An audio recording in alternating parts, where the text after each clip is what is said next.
Hello once again, and welcome to another edition of G Lifesavers Talk. I'm Joe Raj. And I'm Aaron G. Thank you for tuning with us. Now, last week we spoke about how insurance can actually make you rich, if not richer. That's right. No, that's right. Now, this week we're going to go straight into some examples and illustrations. That's right. But guys, before we go there, if you're watching this episode for the first time, I would like to ask all of you to go back to the last week's episode. The link is down here. Go back there and watch it first, because last week we talked at length about what is the concept of rich and richer and how insurance can help you in that way. Right. Watch that first before you come here, because over here it's all about practical illustrations. That's right. And we hope that once you have seen that, you'll get a better picture before we proceed. Now, with that being said, Evan, let's go to the illustrations that you have in mind. And I think we're going to start sharing screen right now so that Evan will be able to illustrate in a better way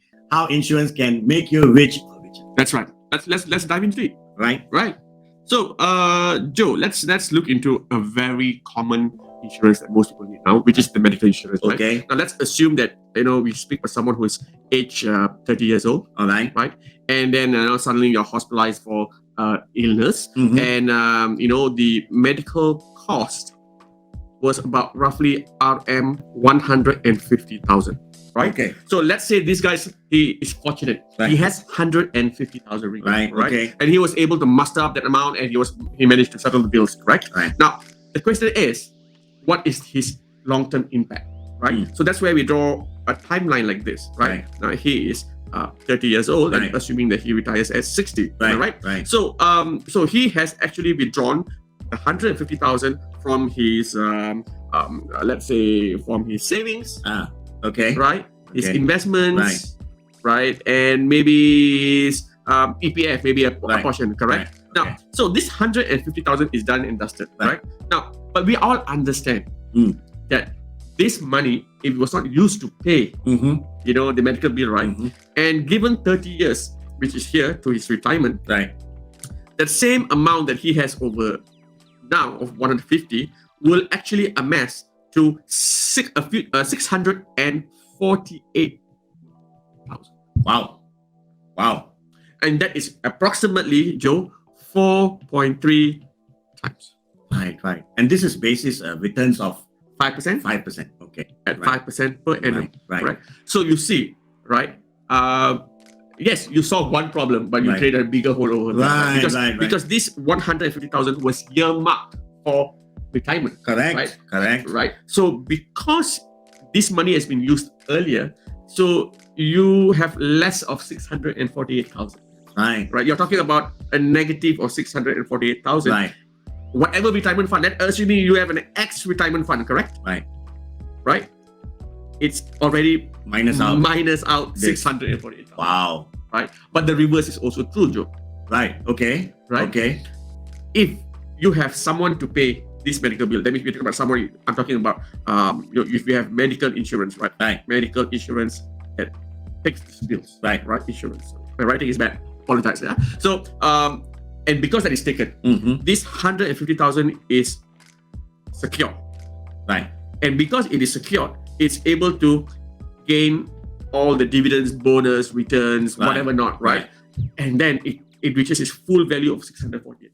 Amazing, right? Amazing. On top of whatever retirement fund that you've already had or accumulated along the way, correct? Right. So basically, your eventual returns would be X plus 648K. Now, would that make you richer? Definitely. So that's what I mean by insurance. Having the right insurance and the right strategy will make you richer. Wow.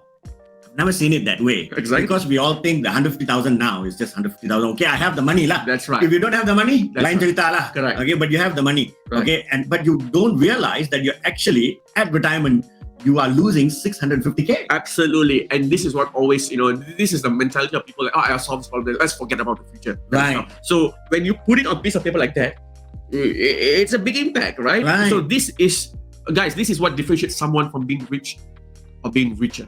That's right. That's number one, right? Now, starting to say this, I'm not saying that having insurance will make you rich, right? Right. But having insurance makes sure that you do not become poor.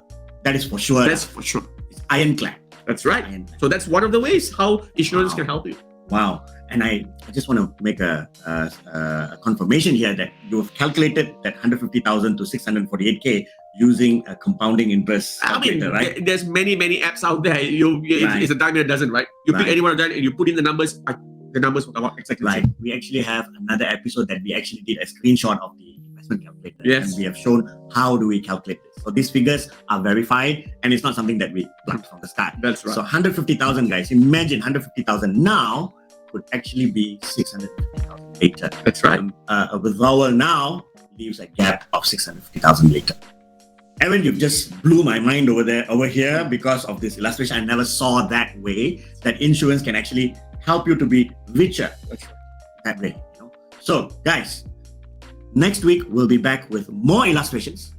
Remember, go back to our first video, watch it to get a better understanding what's the definition of rich and richer, and come back and see this illustration to see how insurance, life insurance in particular, can help you and take good care of you for your future. Not just you, but also your family. Before I go, smash that like button and subscribe, okay? Please, subscribe, Okay, with that, take care. God bless. Bye. Bye.